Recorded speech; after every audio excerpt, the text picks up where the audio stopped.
दीनू और रूपा को याद नहीं कि उनकी मां सावित्री ने कब उससे प्यार से बातें की हैं। सावित्री दिखने में बिल्कुल कुरूप और लंगड़ी थी। उसका स्वभाव भी बिल्कुल उसके रूप की तरह ही था। जब देखो वो उन दोनों को जली कटी सुनाती रहती।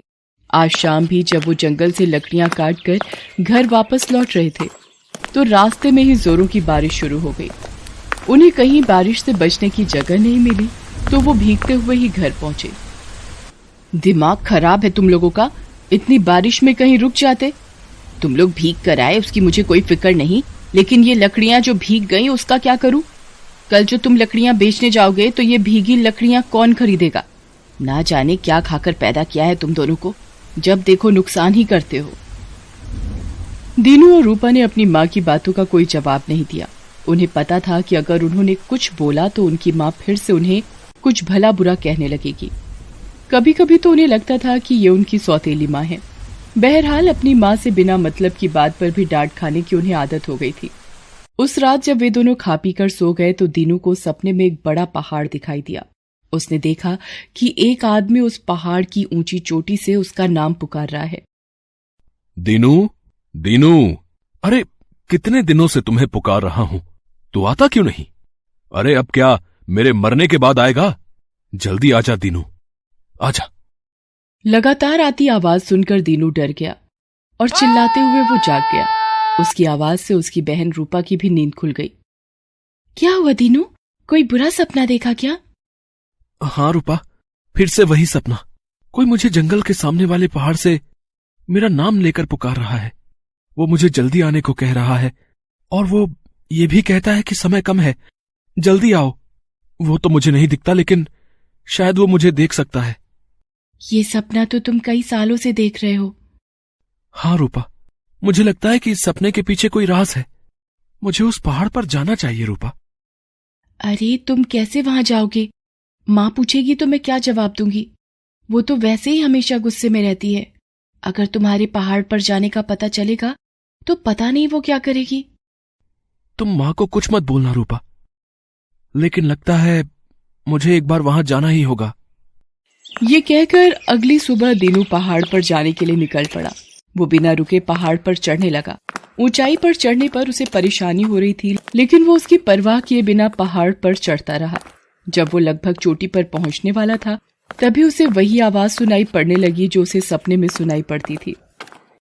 दीनू, दीनू, तुम आ गए दीनू, तुम आ गए। दीनू ने आसपास देखा लेकिन उसे कोई दिखाई नहीं दिया। तभी उसे पहाड़ी की चोटी के बिल्कुल पास एक सुरंग दिखाई दी। वो आवाज उधर से ही आ रही थी। दीनू उस ओर बढ़ गया। सुरंग के बिल्कुल पास पहुंचकर उसने देखा कि सुरंग के अंदर एक बहुत ही बूढ़ा आदमी पेड़ से लटका हुआ है। पेड़ के नीचे एक बहुत बड़ा गड्ढा है जिसमें कई सारे जहरीले सांप हैं जो बीच बीच में फुफकार भी रहे हैं। दीनू उन्हें देखकर डर जाता है। तभी वो बूढ़ा आदमी फिर से उसे पुकारता हुआ कहता है, दीनू, मुझे बचाओ, मुझे तुम्हें बहुत जरूरी बात बतानी है। मेरे पास अब समय बहुत कम है, मैं कई सालों से तुम्हारा इंतजार कर रहा हूं। दीनू को कुछ समझ नहीं आ रहा था कि वो क्या करे। फिर उसके दिमाग में एक योजना आई। उसने जो कपड़े पहन रखे थे उसे उतार दिया, फिर उसे एक लकड़ी में लपेट दिया। वहां पड़े पत्थरों को टकरा कर उसने आग जलाई और फिर उसे कपड़ों में लगा दिया। फिर उस जलती मशाल जैसी लकड़ी को लेकर वो पेड़ के पास गया और उसने उन सांपों पर उससे वार करना शुरू कर दिया। आग की ज्वाला से वे सांप वहां से इधर उधर भागने लगे। फिर दीनू ने देखा कि वे सांप गायब हो गए हैं। उसके बाद उसने उस बूढ़े आदमी को पेड़ से उतारा। दीनू, तू आ गया। बहुत सारे सवाल लेकर आया है ना, सबका जवाब दूंगा। पहले मैं बता दूं कि मैं कौन हूं। मैं जादूगर त्रिकाल का पिता, जादूगर माहेश्वरी हूं। दीनू, जादूगर त्रिकाल? ये कौन है?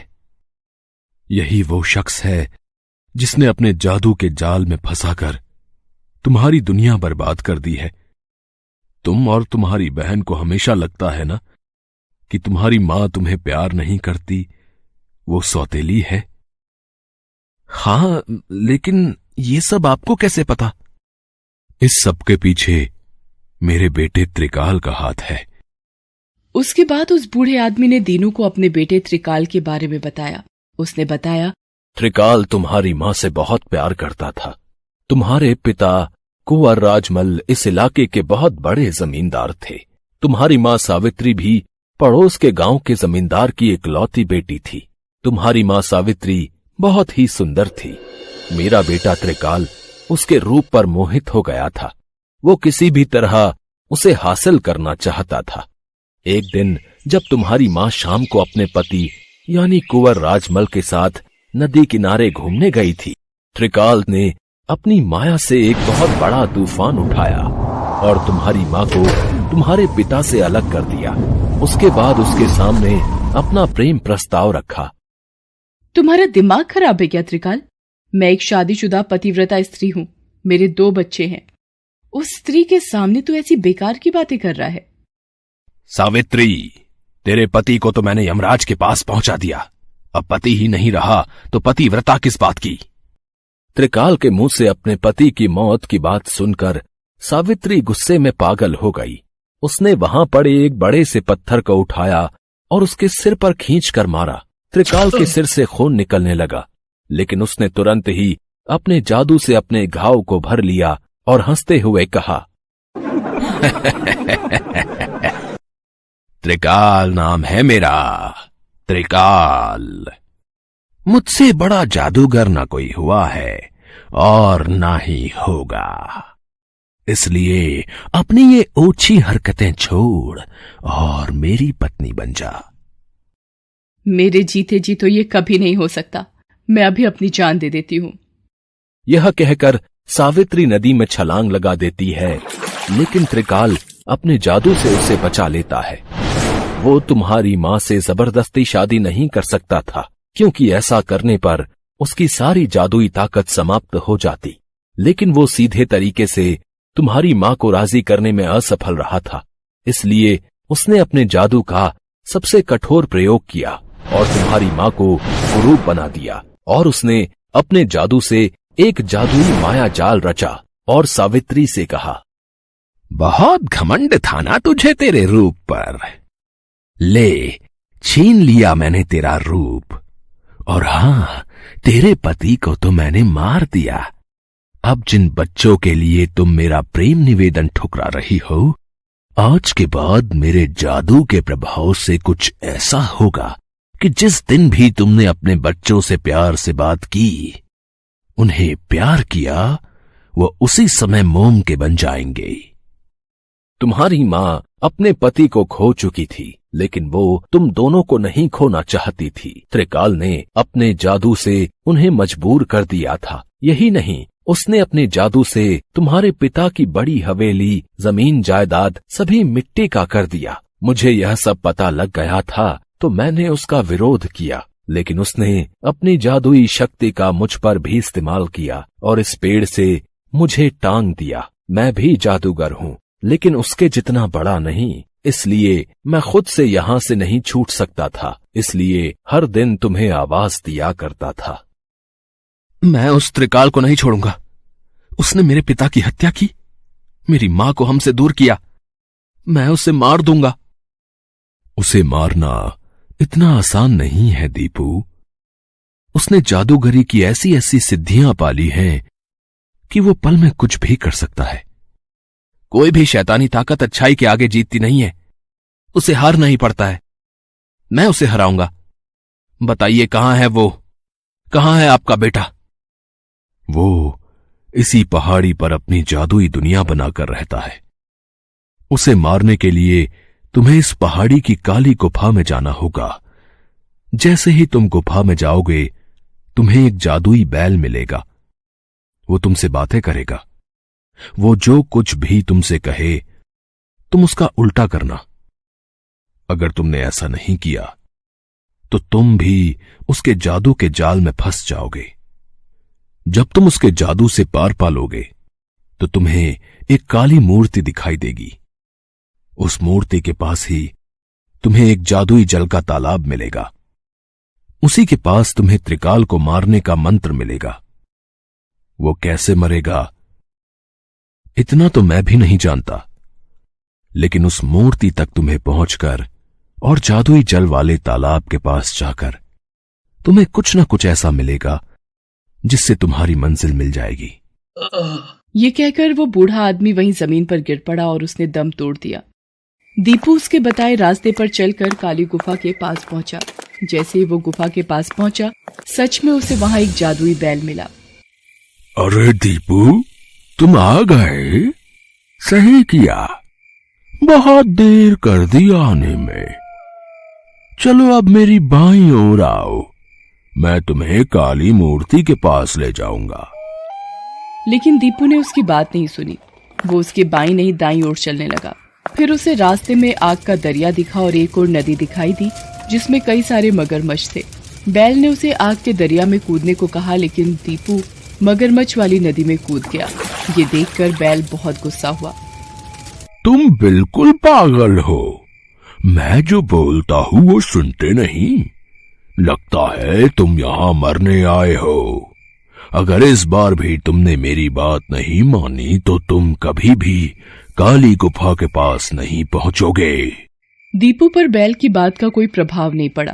थोड़ा आगे जाने पर उसे एक सांपों से भरा रास्ता दिखाई दिया जहाँ कई सारे जहरीले सांप फुफकार रहे थे और उसकी दूसरी तरफ 3-3 भूखे शेर उसे दिखाई दिए। जादुई बैल ने उसे शेर वाला रास्ता चुनने को कहा, लेकिन दीपू ने सांप वाले रास्ते को चुना। उस रास्ते को चुनने के बाद वो जादुई बैल वहीं भस्म हो गया। सारे सांप भी गायब हो गए। फिर ढेर सारा धुआं उठने लगा और वहीं उसे काली मूर्ति दिखाई दी, जिसके बिल्कुल पास में जादुई जल का तालाब दिखा। उसके दूसरे किनारे पर जादूगर त्रिकाल आग के ऊपर बैठा हुआ था। उसकी आंखें बंद थी। है यही वो बदमाश जादूगर त्रिकाल है। इसने आग की गर्मी पर भी देखो कैसे काबू पा रखा है। तभी तो उसकी लपटें भी उसका कुछ नहीं बिगाड़ पा रही हैं। लेकिन आज इसका खेल खत्म हो जाएगा। दीपू ये सोच ही रहा था कि त्रिकाल ने हंसते हुए अपनी आंखें खोली। दीपू, इतनी छोटी उम्र में तुमने बहुत लंबा रास्ता तय कर लिया, लेकिन अब आगे की राह आसान नहीं। जादूगर त्रिकाल को कोई हरा नहीं सकता। अब मैं तुझे भी अपने जादू से मोम का बना दूंगा। त्रिकाल कुछ मंत्र पढ़ता है, लेकिन दीपू उसके पास जाकर उसका गला पकड़ लेता है। तब त्रिकाल उसकी गिरफ्त से खुद को छुड़ाता है और उसे जादू से हवा में उड़ा देता है। फिर दीपू काली मूर्ति के पास गिर जाता है। मूर्ति से उसे चोट लग जाती है और उसके सिर से खून बहने लगता है। जैसे ही उसका खून मूर्ति पर लगता है, मूर्ति हंसने लगती है और उसके पास का जादुई तालाब का पानी सूखने लगता है। पानी जब पूरी तरह सूख जाता है तो उसमें एक बड़ी सी तलवार दिखाई देती है। अचानक काली मूर्ति से आवाज आती है, इसी तलवार से तुझे तेरी मंजिल मिलेगी। दीपू भागकर तलवार उठाता है और उसे वहीं से खींचकर त्रिकाल की ओर उछाल देता है। तलवार त्रिकाल के सीने के आर पार हो जाती है। वो वहीं दम तोड़ देता है। उसके बाद वो तलवार गायब हो जाती है और नदी में पानी फिर से आ जाता है और मूर्ति से आवाज आती है, दीपू, ये जादुई जल अपनी माँ पर छिड़क देना। जादूगर त्रिकाल का सारा जादू खत्म हो जाएगा। दीपू जादुई जल एक लोटे में लेकर घर पहुंचता है और अपनी माँ पर छिड़क देता है। सावित्री का रूप पहले की तरह हो जाता है। दीपू और उसकी बहन अपनी माँ के गले लग जाती हैं। दीपू अपनी माँ को बताता है कि जादूगर त्रिकाल को उसने मार दिया है और उसका जादू भी अब समाप्त हो गया है। सावित्री सालों से अपने बच्चों को त्रिकाल के जादू के कारण प्यार नहीं कर पाई थी। वो रोते रोते उन्हें फिर से गले लगा लेती है। उनकी खोई हुई जमींदारी भी वापस मिल जाती है और फिर वो खुशी खुशी रहने लगते हैं। हेलो दोस्तों, कैसे हैं आप सब? हमारी कहानियाँ देखने के लिए हमारे चैनल को सब्सक्राइब कीजिए और हाँ, बेल आइकॉन पर क्लिक करना मत भूलिएगा।